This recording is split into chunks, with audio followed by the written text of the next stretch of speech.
This is another episode of the Backstage Sports Podcast. I'm Joe Connor. I'm JT Harker from my truck again. Yeah. And today we have a very special guest, my dude. We were grinding together for 2-3 years in the studio. Yeah. Every damn day, hip hop, pop, rock, polka, salsa, whatever the client needed, we were making. Yeah. Mm-hmm. Worked with his wife closely. We were a team, grinding it out, chasing the dream. Yeah. A lot of people don't know this. I mentioned it when I got signed, but Megan actually was the one that talked me into joining Southern Caliber. Wow. They out and wanted a singer, and I was like, dude, I don't have time. We're in the studio every day. And she talked to me, just do it, like get on stage again, blah, blah, blah. That kind of got me going in country music. And then obviously I ended up going and doing my own thing and all that stuff. But also, a lot of people don't know our Redwood Black single, Murder in Georgia. Cutty and I made that together, and then Joe came in and kind of countrified it out and all that. Bay Area sports guy, Bay Area sports lover, fellow Niners, Warriors, and Giants fan. And I don't even have to ask because I already know, just because I know Cutty, that he thinks Michael Jordan is the greatest basketball player who ever lived. Nobody's perfect. Cutty's great, but nobody's perfect. We don't have to actually debate that, right? Like, no, not today. Is there someone here that doesn't agree with that? Of course. On this show, my dude, Andre Cutty Dre Mayer. What's up, my man? What's up? Thanks for having me, man. I'm excited. Talk some fucking sports. Yeah, man. Yeah, thanks for coming on, bro. So, where you at right now? Just before we hopped on, you guys were talking about you being in Buffalo. Did you go back to Buffalo? You were out in LA last time I saw you, which was before the world shut down. Yeah. So. Yeah, for sure. I'm from Cali. I grew up there, born and raised there, lived there my whole life until last August. Mm-hmm. When we moved here to Buffalo, which my wife is from here. Her whole family's out here and everything. Oh. So yeah, just second kid, pandemic, loss of all work, everything. Yeah. Sort of was time to kind of make a move, man, be around some family and kind of live a little bit less of an LA lifestyle, you know what I mean? So, yeah. So out there, what are you doing? Same thing though. You're making tracks, just living life. Got Megan's family around, that type of thing. Yeah, making music. I'm here in my basement studio right now doing this. Nice. So got that whole setup, kind of just doing stuff remote with all my old California clients still as much as I can, and still banging stuff out, hoping that kind of venues and live music starts again soon, because like you guys, that's kind of a big part of my livelihood right there, which doing live sound and stuff, so that's all gone now, but should be coming back hopefully. Actually Old Crow just kind of was doing some music again, and Josh was kind of booking it because they don't really have budget at the moment. And I guess they just had some incident in Old Crow and had to shut it down again. I was hearing about that. I heard that it shut down again, which they were opening up. They were doing a couple of shows during the pandemic, and so I was like surprised about that. But it was because something happened. It wasn't a fight or something. Yeah, so that's a bummer. Okay. Yeah, okay, I know the orange one's gone for good. Yeah, they closed down, which isn't surprising. But we've been getting good news about stuff opening up. The indoor dining. They said they're gonna start setting out a plan for concerts and stuff to come back. The fiance just got a notification yesterday talking about them putting forward the plan for events coming back. Starting April 1st here. Because we were up the other day at our wedding venue, and they were saying that they were waiting for information as far as like what the plan is for people to have their private events and stuff. So luckily it looks like we're moving towards something. Fingers crossed we can get out of this thing. Definitely. Well, they love country music out here, so you guys got to get out once. Oh, I'm down. We just can't come during the winter. I can't do it. Like I can't do Buffalo. I did it before, and I was vowed to never come back. Like it was. It can't be that run we did through Chicago and down south. God, that was. It's 70 degrees and sunny here right now. So.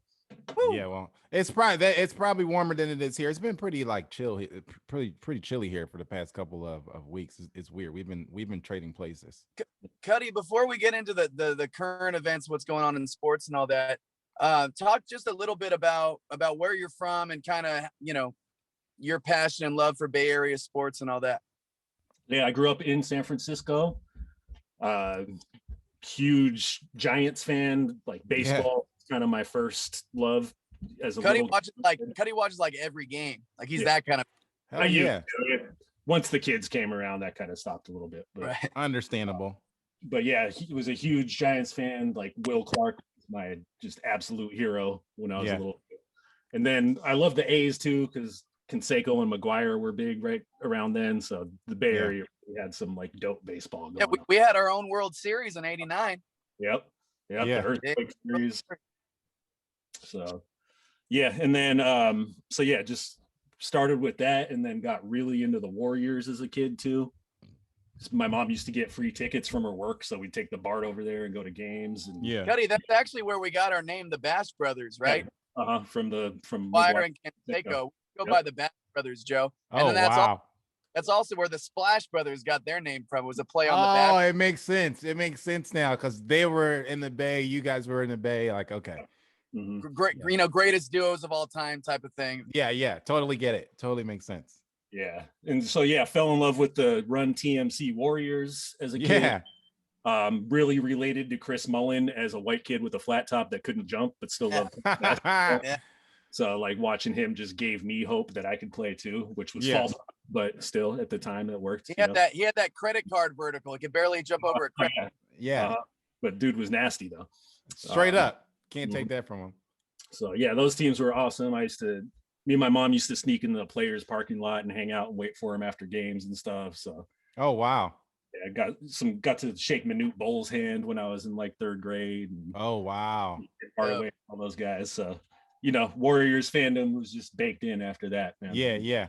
Some tough years until we had some good ones there. So right.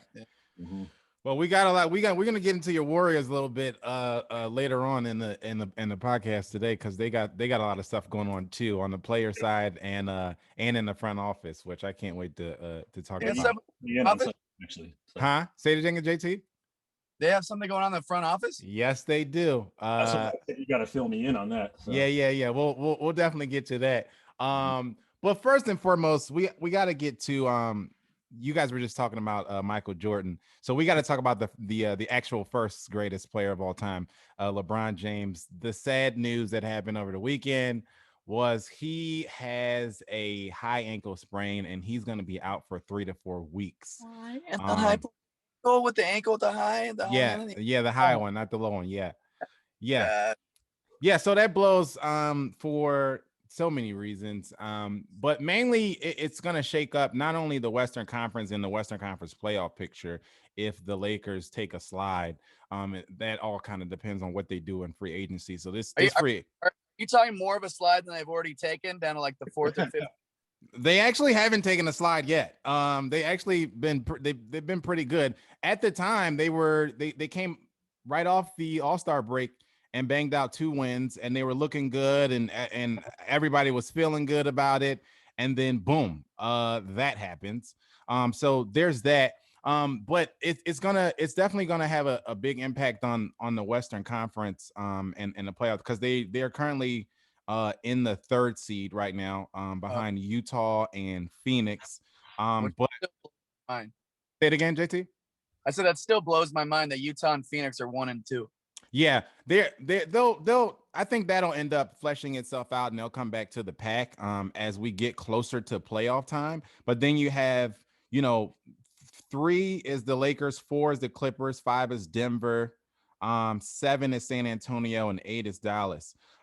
So that might get really blurry, going towards here if the Lakers slip and if they don't really make any big moves in the trade before the trade deadline, which is actually tomorrow. By the time you guys hear this, the trade deadline will be Thursday, tomorrow, I think 3:00 or 1:00 or something like that. So the big thing is, how do you guys think that this LeBron's injury is going to affect, 1, free agency, and 2, how do you think it's going to affect where the Lakers fall, barring that Lakers don't make like a blockbuster trade? Like, how do you think it affects like the playoff picture? Yeah, I don't think it affects the Lakers as far as trades, because obviously he's going to be back. But there has been a lot of buzz, and a lot of this is social media, and it's not reliable sources. But they've talked about Marc Gasol. They've talked about like 4 or 5 different moves. And it's like, yeah, I heard. Surprising because some of these guys were like the big moves everybody was excited about. I know. So that makes me feel like, man, they don't feel. I mean, I get it. If you can get better, you got to get better. But it makes me feel like, man, they're not super confident that they've got it ready to go this year. Because some of these moves were like the big offseason moves, and they're ready to just upload them, you know. But so as far as they don't want to be having to play one of those top 2 or 2 to 4 seeds, so you don't want to preferably not be middle of the pack. But at the end of the day, they're going to play them regardless. So when it comes to I don't think they care who they play. When LeBron back, they're going to be ready to go, and they got to still be the favorite in the West, depending on what moves are made, though. Because if the Clippers make a big move, which is possible, that could switch it up a little bit. So they're talking about the Clippers getting apparently the Clippers are very interested in Lonzo Ball. What are they going to send out for? That's not the move I was talking about, though. Well, what move are you talking about? I said that's not one of the moves. Okay, yeah, they're gonna surpass the Lakers with that one. I mean, Lonzo's nice though; he's having a good year. Well, the Clippers have that the Hornets or the Pelicans would possibly want for Lonzo, though. Yeah, that's the thing. It's all about the assets at this point, and they don't have a lot. And I think that's also the issue with the Lakers, right? They have a on ESPN.com, they have a trade machine where you can go in and try to see if these trades work, like try to make the trades work. And I regret finding out about this thing because I was up until like 2 o'clock in the morning, like, fuck. So that's not going to work because he makes too much money and they don't have a trade exception. And so I was doing this thing for way too long last night, more than I should admit the hours that I put into it. But the issue is when you were talking about JT about the trade rumors that you were hearing, the issue is they don't want to give up those guys. They have to make the trades work, right? Like I was trying to make I heard about the Victor Oladipo thing, and they were saying that it's a possibility that the Lakers are looking at bringing Victor Oladipo on, which I think would be a great move, especially at this point now where you have LeBron and AD out. Victor, it can be a good plug to stop the bleeding and keep them afloat so that they don't fall too far, because at this point you can fall to the point where you fall into the play-in round. You know what I mean? Yeah. And so I think Victor would help kind of stop the bleeding a little bit.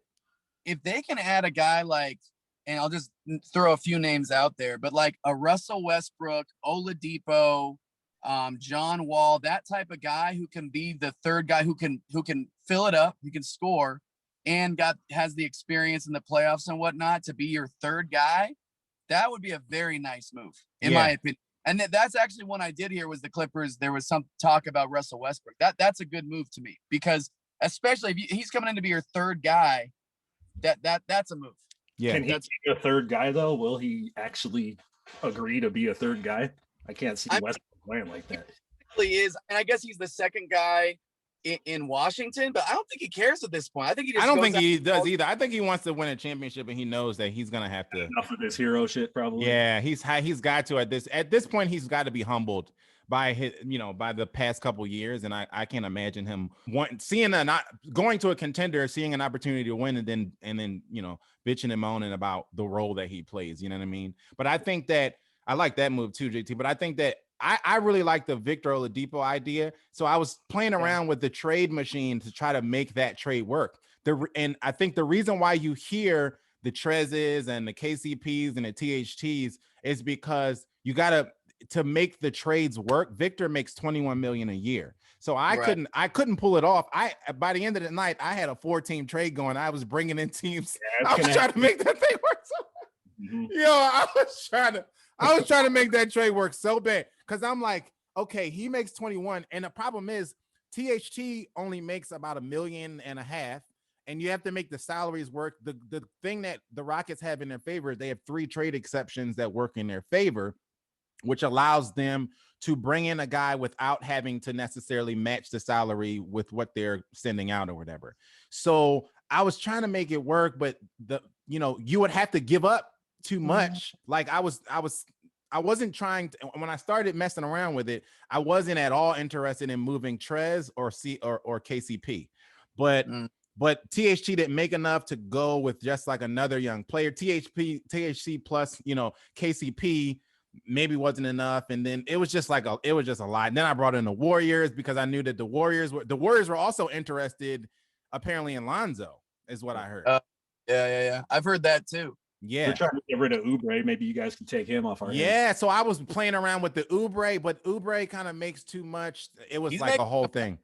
He's making some money this year. Yeah. So he makes around 14 million and Lonzo makes around 11 million. And so that was the issue there, like having to match the salary, having to send out if you're bringing in Victor, you gotta put together a package that will somehow send that $21 million out that you're bringing in, because you're not allowed to go but so far over the luxury tax. So he's got his work cut out for him, Rob Pelinka, and more power to him, because I couldn't figure it out. I just was like, I don't know how to make this trade work. Warriors got a lightly used Andrew Wiggins if you're interested. Where I am not interested in Andrew Wiggins at all, nor do I think anybody else is. Joe think that is not true. Joe thinks Andrew Wiggins is how do I put it? I don't know, underachiever. He thinks he's an underachiever. That's what he thinks. I think he's actually underrated, and Joe thinks he's an underachiever. I'm going with Joe on this one. Yeah. Well, okay. Based on his draft status, or just because he's having a nice year this year?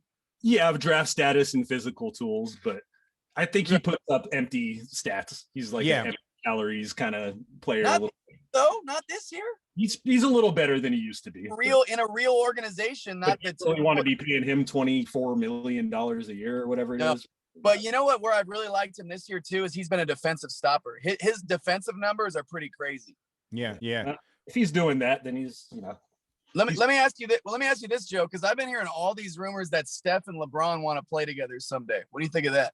I did hear that too. I think it's a hoop dream. I don't think both of them make too much money, and I don't see how it would work out and everything like that. But I think they do want to play. I think they like each other, and I think they do seriously want to play with each other. I think by the time they ended up making it happen, it would be too late, and it would be like Peyton and Malone with the Lakers. Yeah. Think about that though. The greatest shooter who ever lived with arguably the second greatest basketball player who ever lived. That would be the first. Yeah.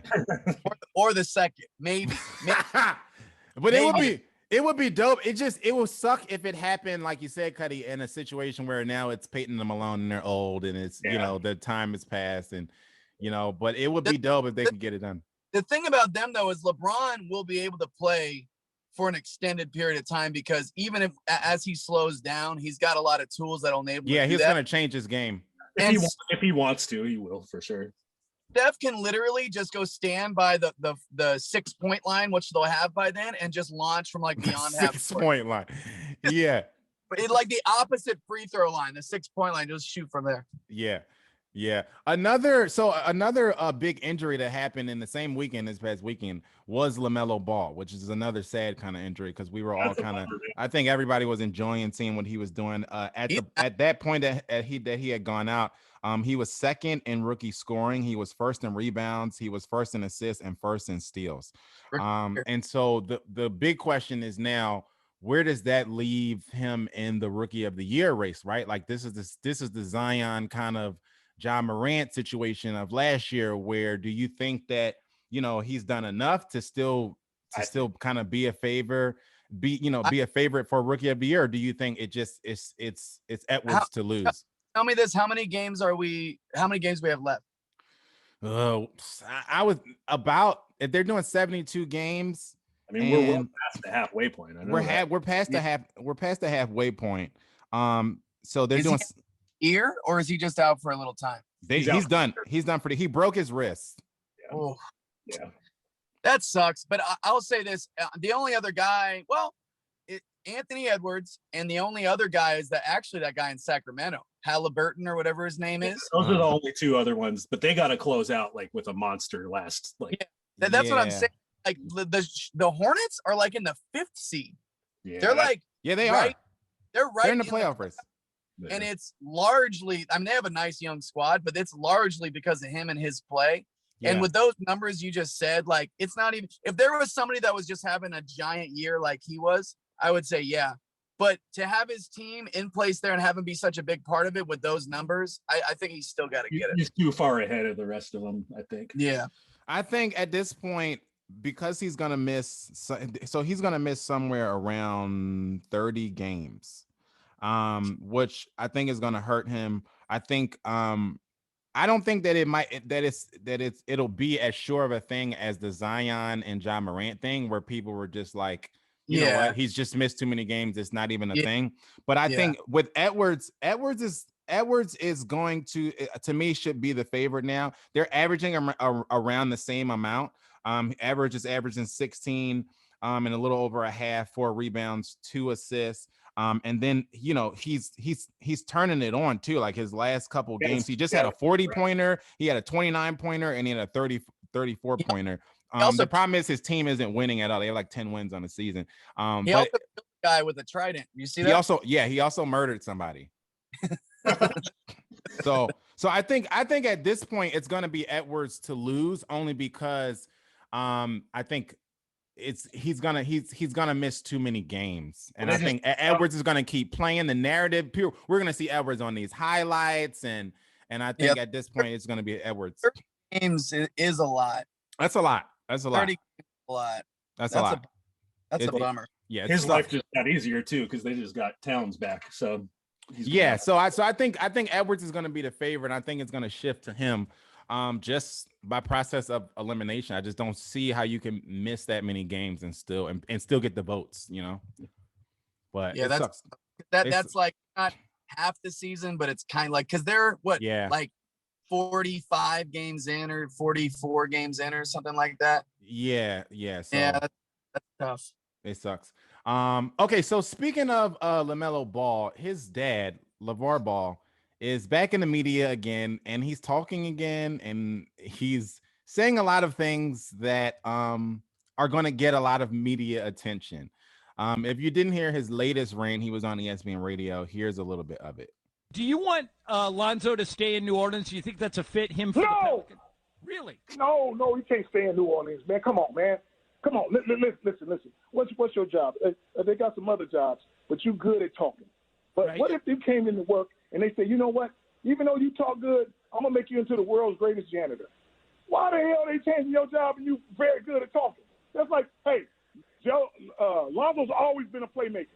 Why are you trying to change him into a defensive specialist that stays in the corner and shoot threes? And you trying to change Zion and Brandon Ingram, who all through their career have never been playmakers. They're scorers. Now you want to put the ball in their hand. They playmakers.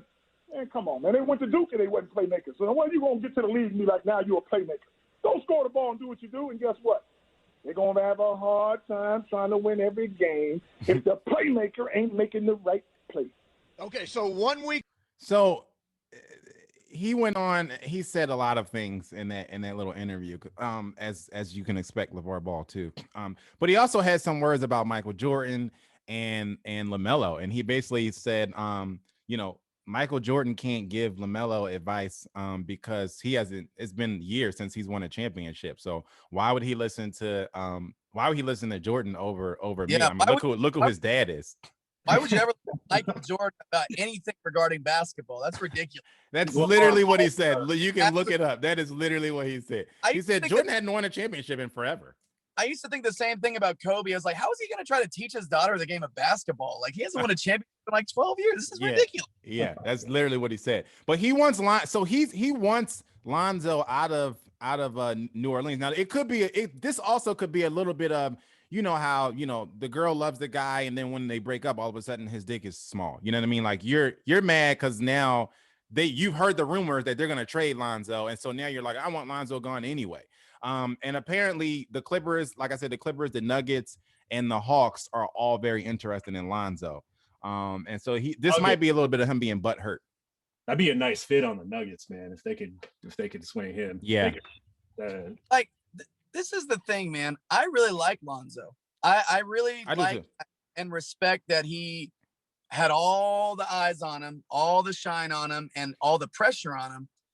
Got shipped out of town, was seen as not the guy that should have been drafted by the Lakers, which I got to be honest, I kind of agree with. but he has persevered, even though he's a ball, right? And even though they've got their show and they've got all this stuff going on. His dad's annoying as hell. I don't care what he says. His dad annoys the fuck out of him. Yeah. And he's still like, he's playing well. You know what I mean? He's worked on his jumper. Unlike some other guys, one guy who I won't mention, but his last name is Simmons and his first name starts with a B. He gets in the gym and works on his game. And you can see it translate on the court, right? Yep. And he is a very good defensive player. He does bring a lot to the table, and he is a playmaker. And he still goes out and makes plays. But I don't know, maybe when you've got arguably the best, actually not arguably, he's the best power forward in the Western Conference, and you've got a guy who's kind of the new Kevin Durant, and they're both still young and improving. Maybe they should be making your plays. Maybe all three of those guys should have the ball in their hands. I don't know what he thinks his son is. His son is not. He said his son was going to go down as like one of the greatest players to ever play the game, all-time great. He said his son was better than Stephen Curry. None of that is happening, and none of that's going to happen at all. So just let your son have a good career, go out and work hard and make money and shut up. Yeah. Why can't we do that? Yeah, I think that ship has sailed. We know that's not happening.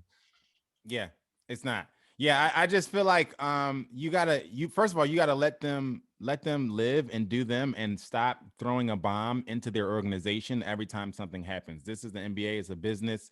Your son is not Michael Jordan. I don't know what else to say. Like your son is. And you know what, Joe? That this is the truth. Like if he's great, if he's his brother, even though I do think he's a good player, but if he's his brother who's really, really good, you can put up with the bullshit. Yeah. Because he's that good. But if you're just good or very you're good, just a solid player. Like he's turning into a solid. You can talk your son out of jobs. Yeah. If you don't shut the fuck up, they would be like, well, this guy's just as good or almost as good, and I don't want to deal with his dad not shutting the fuck up. Yeah. That is a thing. That will happen. Yeah. Yeah, and he's been fairly quiet. I'm surprised at how quiet he's been as of lately. But I think the rumors, the trade rumors, struck a nerve, and he came out and he had to get on his soapbox and talk about how his son should be leading the team and should be being the playmaker and all this other stuff. And then he needed to go further and go at Michael Jordan for reasons I have no clue. Like Melo is fine. They brought him along. I don't even know where the Michael Jordan thing came from. He's like one of the rappers that keep going after Eminem. They think they're going to be the one to take him down, Yeah, like what's happening? He also said that he beat Michael Jordan one-on-one. So let's keep things in perspective. He did say that. So maybe Lonzo credit though, man. He seems like he's sort of not letting it sort of affect what he's doing too much. Yeah, and that's what was going to happen with them. So yeah, they all have been handling it really well. All three of them have been handling it really well. I really respect Lonzo, and I really enjoy watching him play. Yeah. Yeah. Sure. And it sucks that I liked him in New Orleans. It sucks that the rumors sound like they are very much so legit. Oh, okay. The Eagles just signed former Jets QB Joe Flacco. So that's awesome. Oh, anyway, let's move on. I can't even. They ruined whatever I was just about to say. They just threw me off. Let's just move on. I'm so over whatever the Eagles are doing. Right in Philly, Joe. I can't. Right. I have no clue what's happening with my team. I have no clue. Like I almost just want to bypass the NFL section. But before we get to the NFL section, we got to talk a little bit about your Warriors head coach. Steve Kerr was on a podcast and made some comments about the last couple years, the last season that he just had, where they went 15-50 or whatever. They were talking about it. Basically, he said, we put up the graphic. He enjoyed last season when the Warriors went 15-50 more than the Kevin Durant season that he had the last time he was there. It also said that last year, this is a quote from him, that last year was tough. There was a lot going on, some that you know about, some that you don't. It was very difficult. Kevin Durant, being the soft, thin-skinned, super ultra-sensitive superstar that he is, had to comment on it and tweet back at the guy who basically broke the story. This is hilarious. So it sounds like his feelings are a little butthurt. At least he used his real account this time. Yeah. How about that? Also, I've heard other stories, mainly from Draymond Green, about that final season as well. And it just sounds like it had turned into a toxic situation. So I mean, everybody knew that at the time. Like, of course. Why are you butthurt about this? Any news? That's why you left, Kevin Durant. Right. Like, we all know it. Right. Otherwise, you'll be on the Warriors. Right. I don't understand why you are butthurt about this and why people are coming at Steve Kerr about this. Like, why wouldn't it be a easier situation? Because he also talked about how, you know, the you want good vibes when you walk into the practice facility. You want good vibes. It seemed like the chemistry on the team last year was way better than the chemistry on the team the year before. Is that surprising anybody? I wasn't surprised by that organization's known for that too. They're known, like, players want to play for the Warriors. You know what I mean? Because they run a great ship, a great organization, and you want to enjoy your freaking job.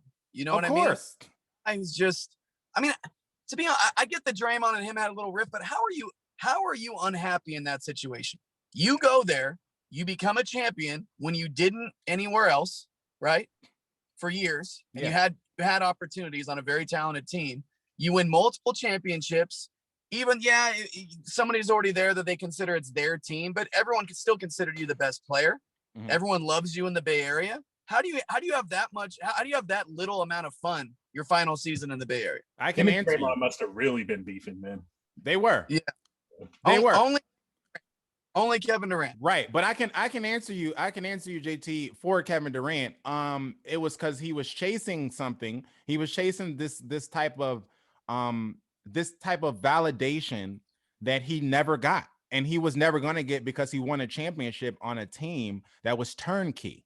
And so he wanted to be thought about in the same vein as LeBron James, as, you know, Kawhi Leonard. At the time, people were saying Kawhi is the best player in the NBA, and he's challenging LeBron. He's coming for the throne or whatever. He wanted to be seen in this light that after winning back-to-back championships, he still wasn't seen in that light.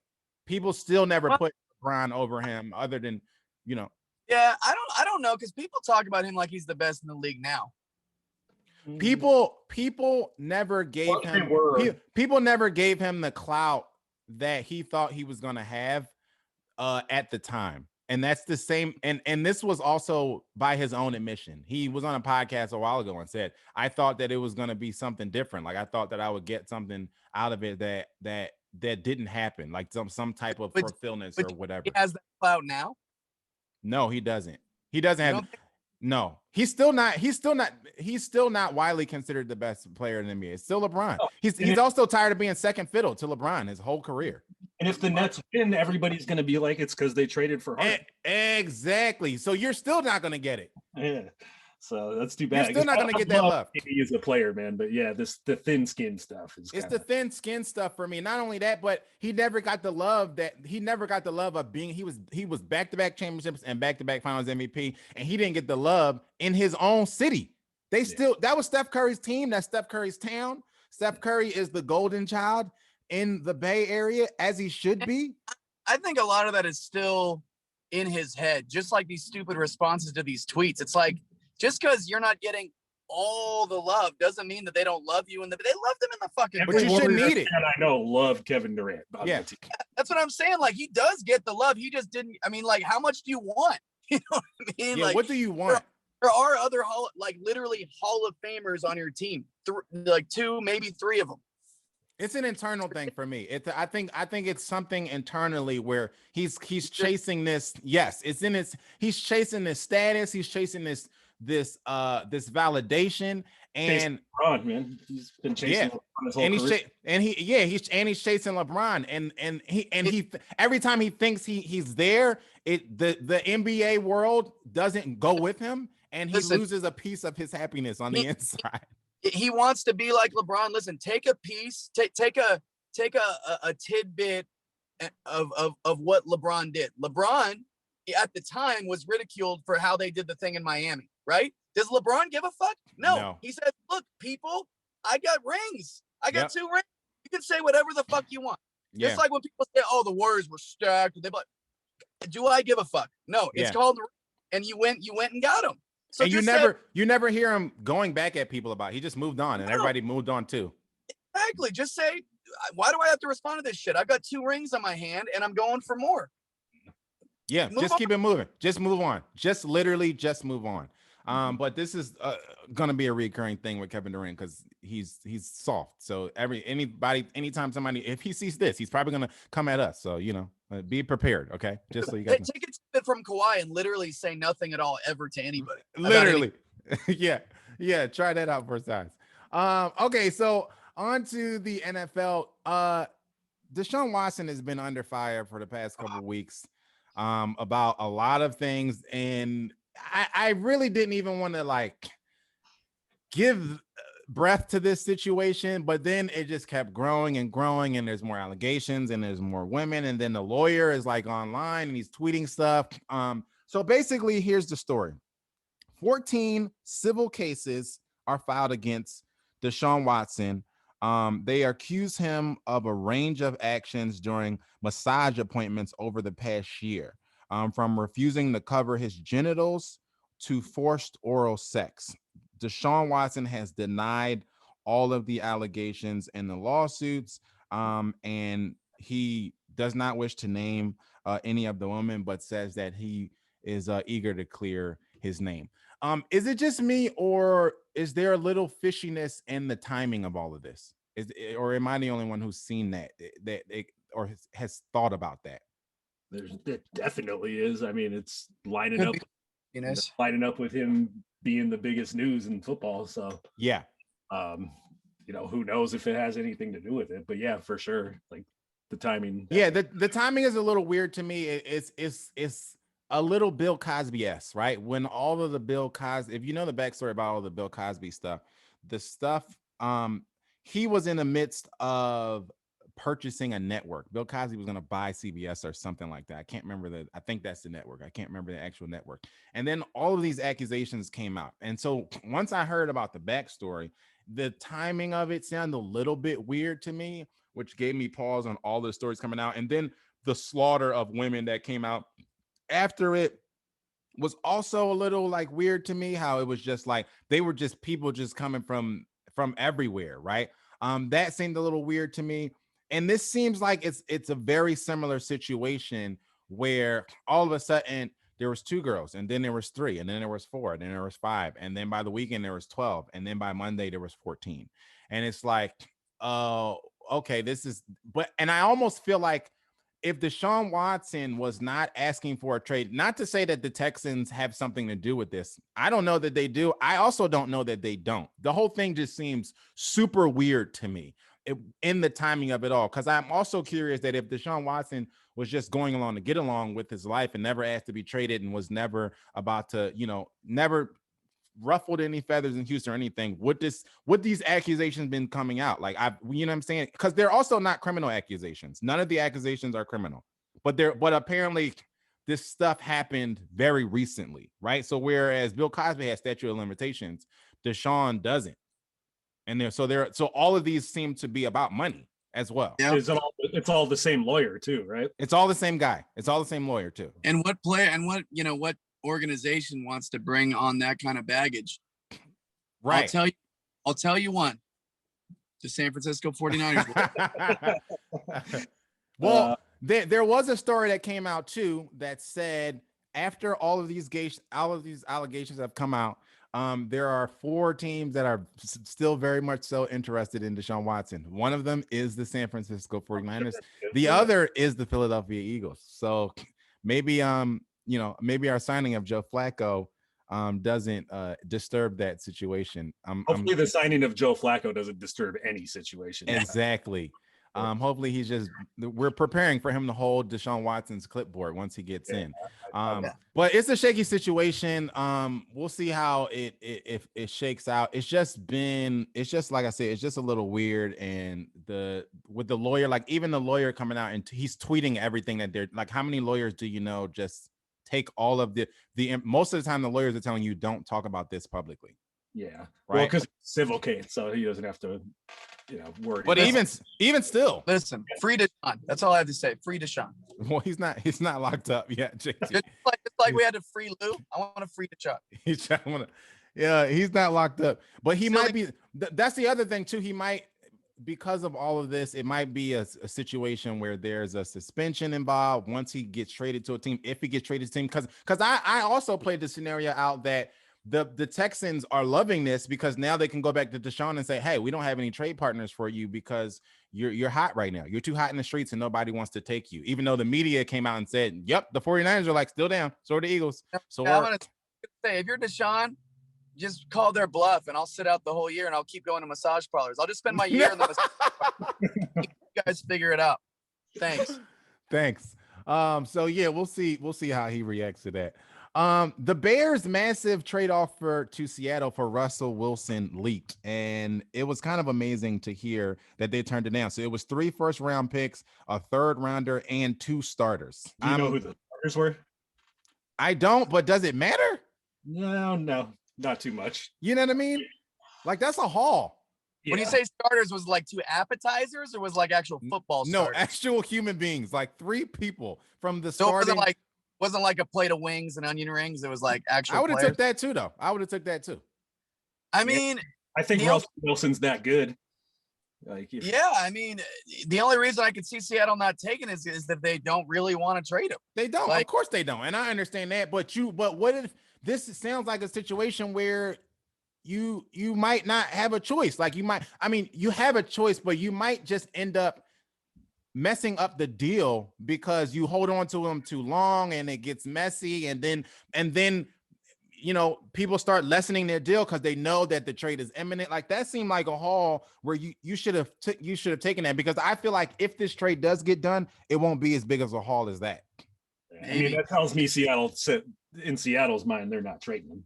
Yeah. If they're not taking that deal, then they're just not. Maybe they're just prepared to just either take a huge, crazy deal, crazy offer, or just ride him until and let him go. I don't know.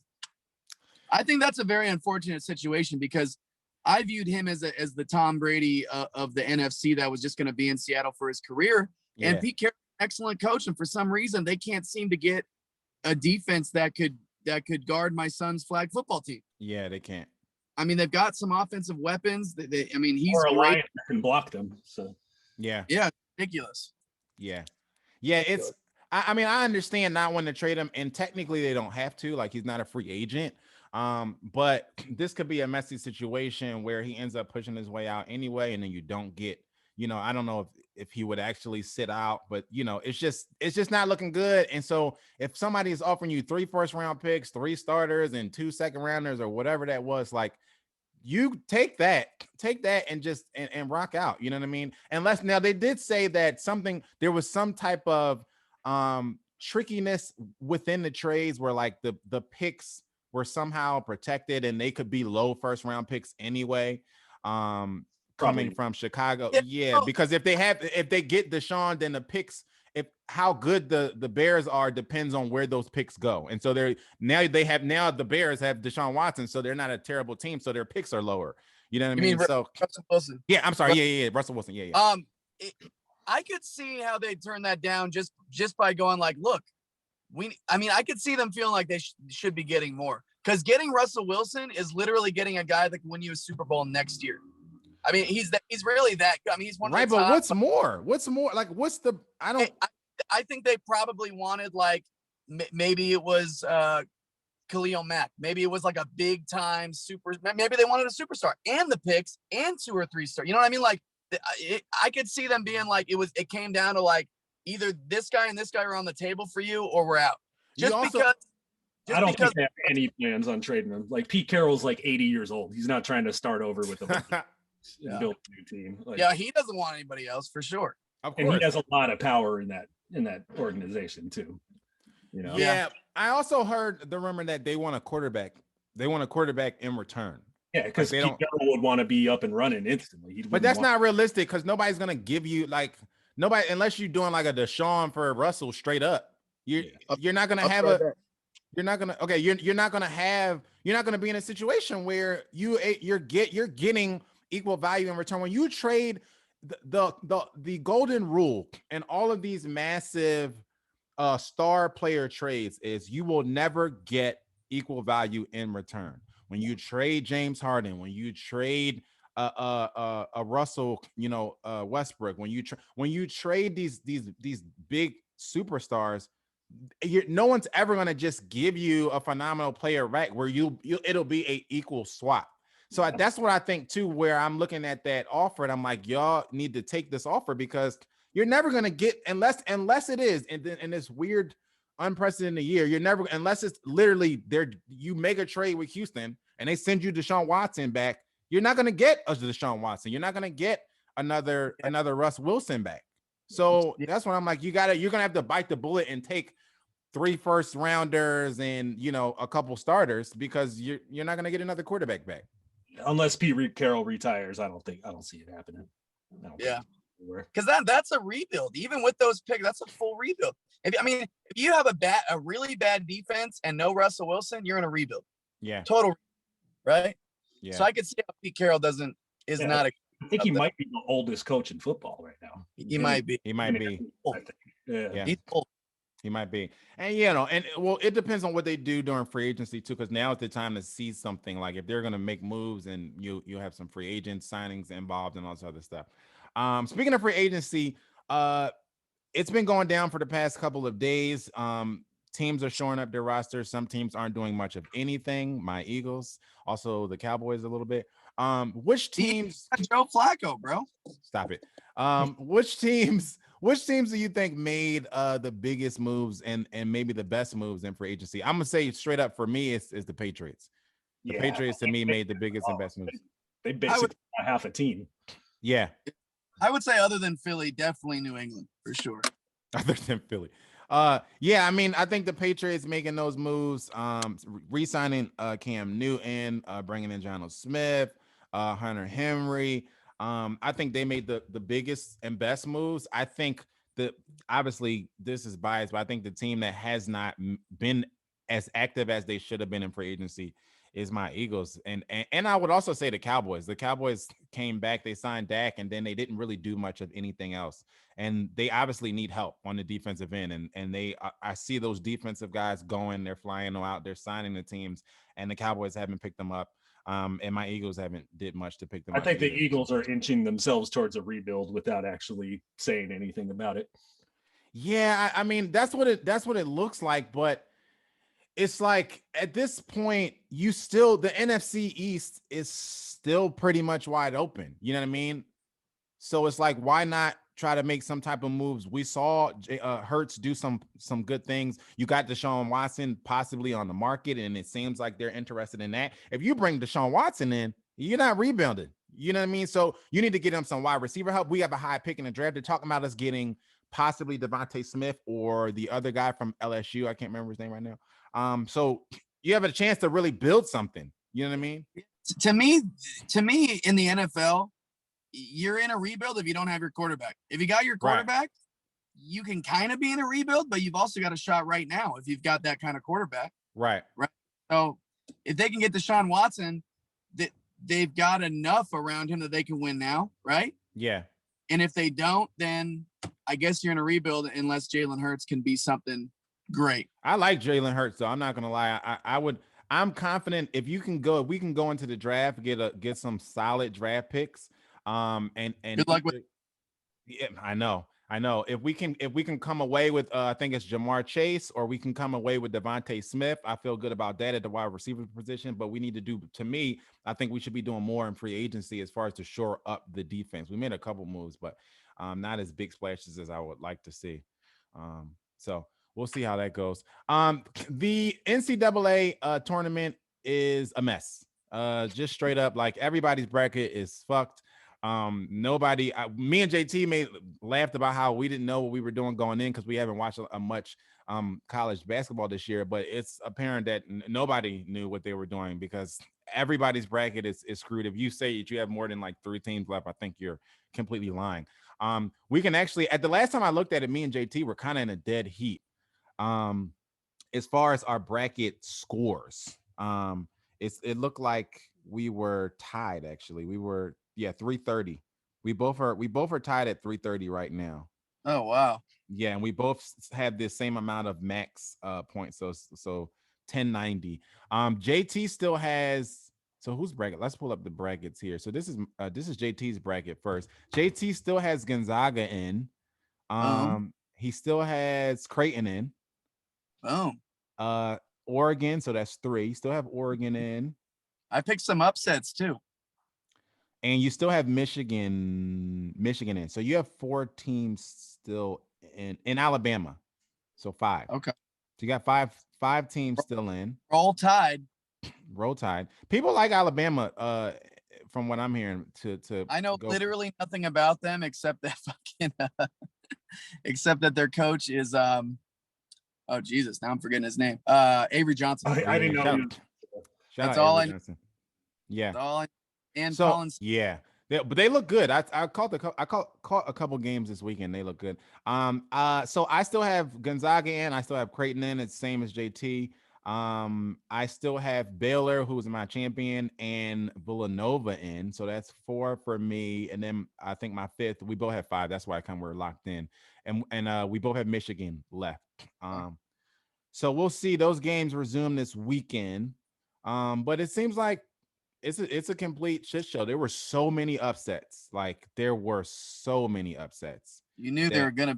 It's a crazy year. I didn't know there were going to be this many upsets. Like you expect a couple, especially in the first weekend, or the second, the round of 32. I think that's when you kind of expect more. But there were big upsets. I mean, who was it? UVA lost to Ohio.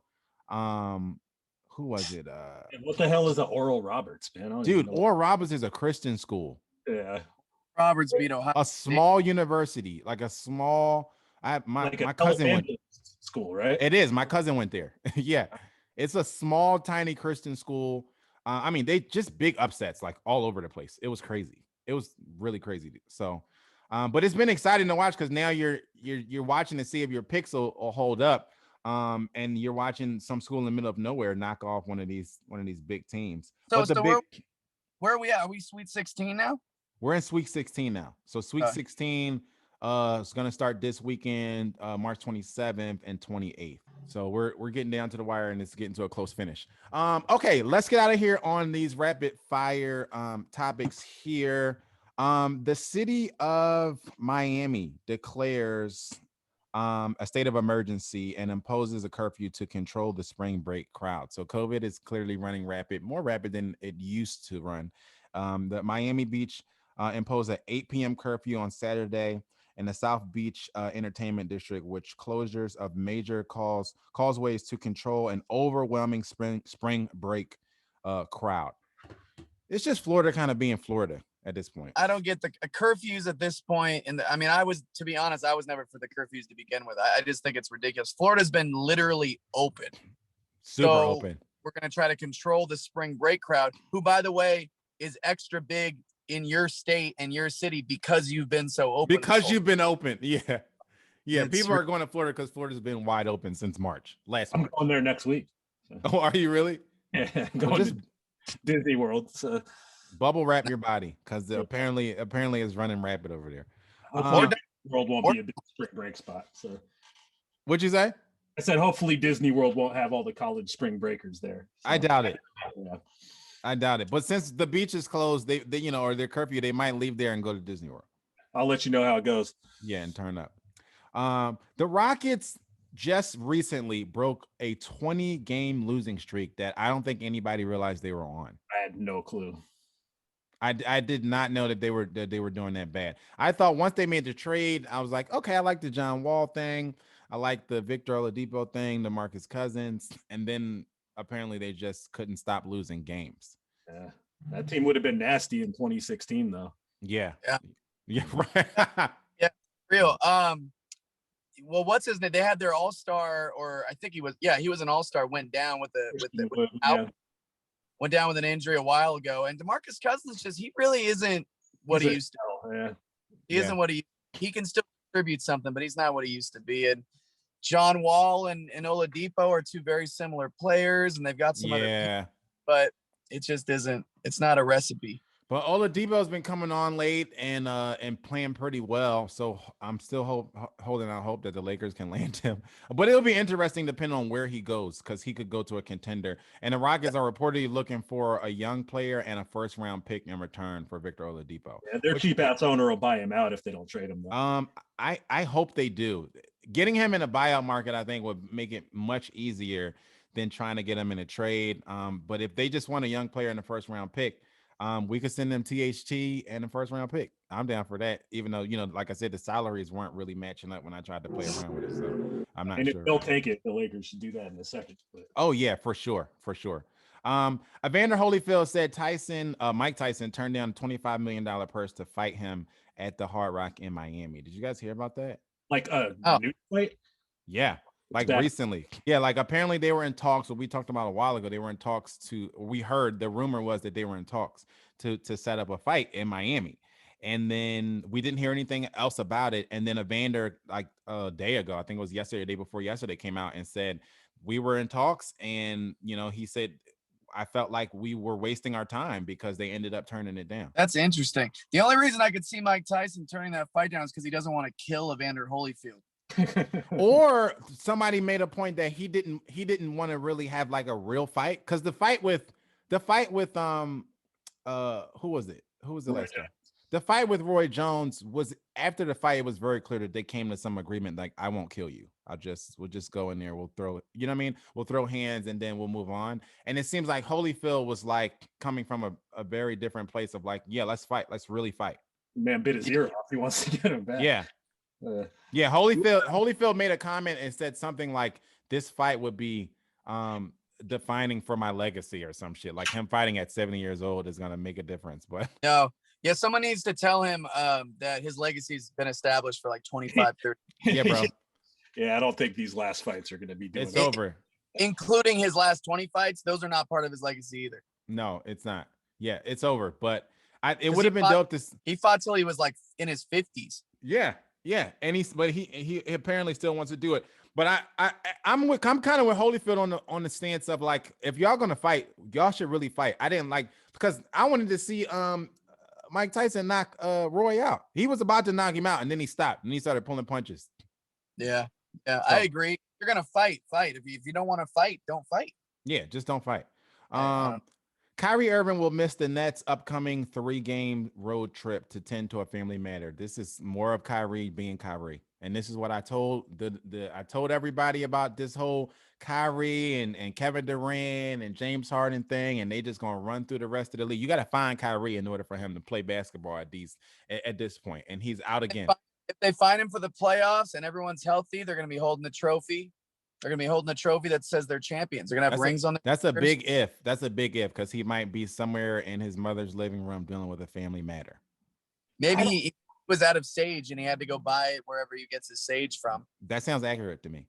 I don't think they need Kyrie. I think if I was the Nets, I would trade Kyrie for like 7 good role players. I would too. 1,000%, Cutty. 1,000%. Because at this point, their glaring issue is their lack of depth. They don't have a bench, and they don't have a lack of depth, and their defense. And trading Kyrie could shore up all of those things. Yeah, you can get some 3 and D. Yep, you can get a whole team for Kyrie, a half a team. And Katie and Harden as your 1-2 punch is enough. Of course. Yeah. Just get a bunch of Joe Harris's and put them around the 3-point line. You're good. Yeah. And some defensive guys, and you need a big still there. They're talking about trying to find maybe getting Drummond from Cleveland or all this other stuff. You need a big there. You need some help defensively, and you need depth. If you trade Kyrie, you can legit get all of that. I don't know why nobody talks about trading them. I don't either. I think because everybody's playing this fantasy basketball thing in their head where all you need is 3 good players. Yeah, I don't hate that move, but I think because everybody wants to see what they do with these 3 guys in the playoffs. Yeah, it's like a circus. Yeah, it is. That's exactly what it is. It's the circus of it's fantasy basketball. That's what it is. I'm all in on this circus, man.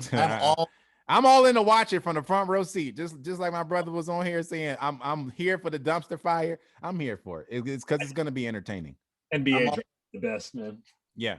Sam Amick reports that Aaron Gordon has formally requested a trade from the Orlando Magic. To me, all of this hype about who was it that just went to the Nets? Blake Griffin. All of this hype should be around the current Blake Griffin, Aaron Gordon, because Blake Griffin isn't Blake Griffin. It hasn't been Blake Griffin for a long time. Where Aaron Gordon goes will be important, especially if he goes to a contender, because Aaron Gordon is the Blake Griffin that the Nets want Blake Griffin to be. Yeah. I don't think he's as good as Blake Griffin was, but I like Aaron Gordon. He's nice. I mean, he brings you automatic, great athleticism, defense. He can score a bit. He's that. I mean, like, you name the team that's contending for a championship, every single team could use Aaron Gordon now. 100%. 100%. So that's a sneaky trade situation that's not being talked about a lot. I think is going to make a big impact on what happens in the playoff picture and what happens with these contenders. Those are the types of moves that don't get talked about that win championships. Yeah, I think he's the most important piece that might be moving. I think. Yeah, low key, very low key. It's not being talked about, but he wants out, and as he should, because he's in Orlando. And so we'll pay attention to where he goes. Dana White confirmed that Khabib's retirement is final. I guess people didn't believe it, and Khabib doesn't talk a lot. And then Dana went and had a conversation with Khabib and then spoke to the media. And he told him, like, yeah, it's legit. Like, he's not coming back. It's a wrap. You know what? I'm tired of Khabib. Get the fuck out of here. Go back to the rest. I don't give a fuck. He's annoying. He sounds like a terrorist. And his fighting style is fucking boring. And he's ugly. He looks like a deranged monkey. Just get out of here. He's boring. No one wants to watch him fight. I gotta defer to you guys on UFC matters. I would be interested in seeing him coming back for another fight. But hey, man, if it's over, it's over. Like, keep it moving. I'm not mad at that. I mean, it is what it is. Move on. It's over. Yeah, just move on.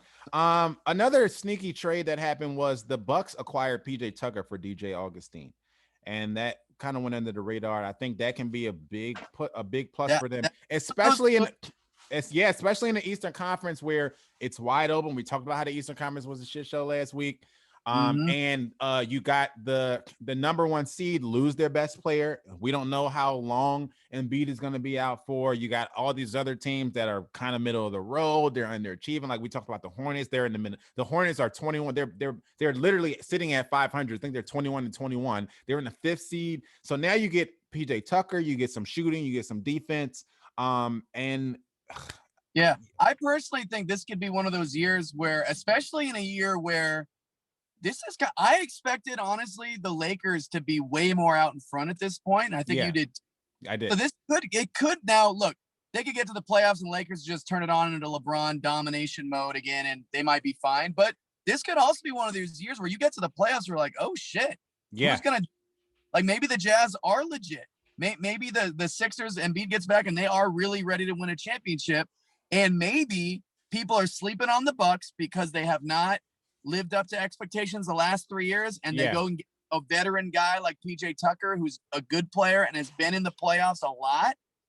And they've got Holiday there, who's kind of like, people like the move but didn't talk about it a lot. And maybe the Greek Freak is just turning that corner and ready to dominate in the play. You don't know. Yeah. And maybe this is that year they sneak in and get it done for a season. Yeah. I wouldn't be shocked at all, man. I expected him to last year though, so who knows? Exactly. That's the other thing. But like we were talking about with the NCAA tournament, it's a weird year, with COVID and everything like that. And now these injuries, you got LeBron out, you got Embiid out, you got the 2 MVP front runners gone. It's still weird. It's going to get weird, and it's going to get weird in the playoffs as well. So I wouldn't be surprised if somebody like the Bucks made a sneaky little move and make a run. For sure. And we're not in the bubble anymore, but when you look at these games, it's not a normal season. It's still not a normal thing. This is not a packed house full of people. It's still weird. It's not. And you think about the East, you also have Kevin Durant out. Kevin Durant's still out, and we're not really sure when he's going to come back either. So that's another thing. So now you got the East really wide open. Like we talked about, the Nets are great to talk about and great to watch as far as playing fantasy basketball, but they can't win a championship with Kyrie Irving and James Harden, and that's it, right? So now I do think that's a little harsh, because in real basketball, they're also second in the East. Yeah, they are, but to our point about the standings in the Western Conference, the Phoenix Suns are second. You know what I mean? So it's like, and then you got the Jets. So the standings right now are not. The standings are weird too. The standings are going to be weird, and they're weird too. And I think when you get into the playoffs, there are no standings, and it's a new season. You're playing series. You're not playing one-offs. True, but the Nets are also running through the West. That's why I'm saying, like, they actually. Well, they're not running through the West. They've won some games against Western Conference teams, but they also don't play the West as much as they play the East. Yeah, but they've beat all the best teams in the West, right? Yeah, they've won games against good teams in the West, but like I said, it's not you're also not playing series. It's not the playoffs. You know what I mean? You're not playing series. They played teams where guys was out. When they played the Lakers, they didn't have AD. When they, same thing with the Clippers. So it's like you said, it's a weird year, and so we can't really write home about them. But as far as them winning a championship, I wouldn't trust this. I wouldn't trust the Nets as currently constructed right now without, say, Kevin Durant's not back. And they have a first round. I wouldn't be surprised if the next guy bounced in the first round series and they played somebody who was really good. So it's a weird year. Say it again, Cutty. I said without KD for sure. Yeah, it's a weird. Anything could happen.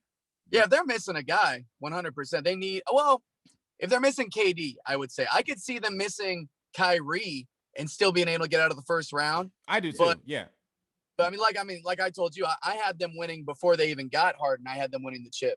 Yeah. But yeah, they can't be missing all three of those guys and make a championship run. I think with the way the league looks right now, because some of these teams are looking really damn good. Yeah, and there's teams like we talked about who are sitting in places on the standings that we didn't expect them to be. Like I said, some of them will fall back to the pack. But it's gonna be a weird, just like it was a weird regular season. It's gonna be a weird playoffs. Let me ask you, if you had to bet money, would you bet that the Nets team before they got Harden, but with all their depth, could win a championship, or this current team with Harden but no depth could win a championship? I would bet the Nets team before Harden would. I would like the old Nets team better. Yeah, for sure. They had a healthy Spencer. They had Jared Allen. They had depth. They had length. That team to me was much more of a contender than this team is right now. It depends on what Kyrie you're getting too. If you're getting injured. It depends on if you're getting Kyrie. Like, is Kyrie going to be there, or he's going to be at the Sage shop finding some crystals and soaps for his house and the stadium? After watching Kyrie against the Bucks when he was with the Celtics a couple years ago, like, I can't trust him in the playoffs anymore until I wouldn't either. Random side note, being that we're all in the music game here, did you guys know that Levert is Gerald Levert's like nephew? Oh, he is? Really? Nuh-uh. Really? He is for real. Yeah. Harris Levert. I also didn't know that Levert, that family's like got a whole history of musicians. Oh yeah, they're like a big R&B family. Yeah. I didn't realize that, but yeah, he's one of them.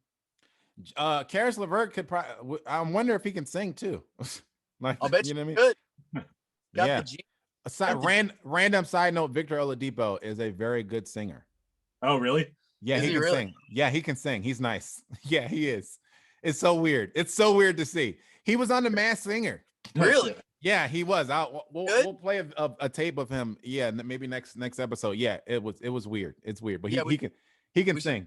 And I think he put out a record too. He might have put out a record or two. Spurs and LaMarcus Aldridge have mutually agreed to part ways, and they're working on a possible trade. The Lakers need a big man. Clippers need a big man. Nets need a big man. So that's going to be another situation to watch that a lot of people aren't talking about, because LaMarcus was like the second guy in San Antonio. And I think that he doesn't need to be a second guy on a real contender. He can be the third. He can come to LA and be a third guy behind AD and LeBron, or be a third guy in the Clippers or something like that. So I think it's going to be a big deal depending on where LaMarcus I think a lot of teams are going to go after him for sure, especially if he's a buyout. He's going to go to a contender, so it's only going to, at this point in his career, I don't see him going to Cleveland and getting a bunch of money and just living out the rest of his days. I'd like to see him go back to Portland. I would too. That would be dope. That would be a big move for Portland too. I don't think he wants to go back to Portland. I think if you see him move, you'll see him move to the Clippers or the Lakers or the Nets or somebody like that. You're talking about the Heat with rumors with him a lot. The Heat too. Because the East everybody is in it from the East. From 1 to like 7, they're all in it. The Heat is one of those teams that, because obviously they already made their run last year, but yeah, they could be a piece away. They've been on a run now, because we've been talking about them being near the bottom of the East. Yeah. And they've been on a win streak. They're right in the hunt again. The Heat they had a lot of injuries going on and some stuff with COVID, whatever. They did. And now they're coming back around. And the Heat are also very interested in Lonzo Ball, from what I hear too. So that could be a thing.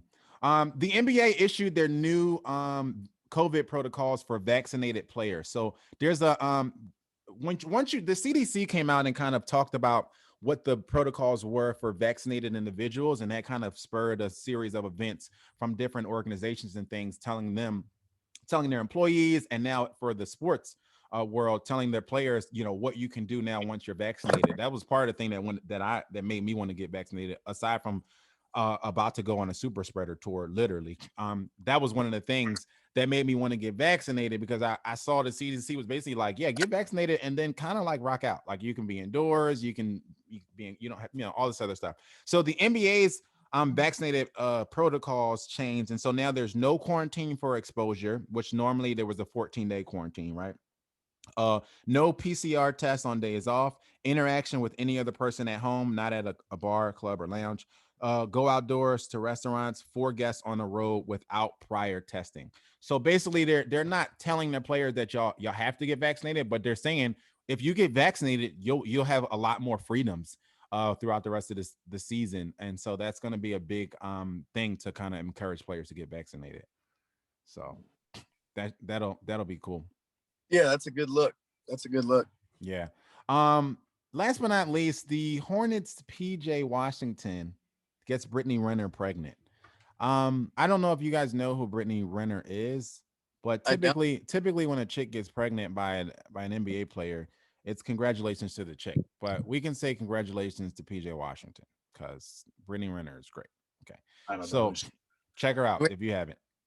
Britney Renner. Okay. Yeah, check her out if you haven't. She's really just like an IG chick, like one of those. But it's like, yeah, it's the come up for PJ Washington. I like IG chicks. Then you'll like Britney Renner. So congratulations to PJ Washington for getting Britney Renner pregnant. Okay. Congrats, PJ. Good job. You're making moves up in the world. He's also been talked about in a lot of trade rumors recently too. So he's a good player. I like PJ. Yeah. A decent amount of money in some of his rookie cards. I like PJ. Well, he's going to spend a decent amount of money paying Britney Renner for child support, because that's not going to last long, because she's for the streets. Cutty Dre, thank you so much for joining the program today. Please tell the people where they can follow and support anything that you got coming up soon.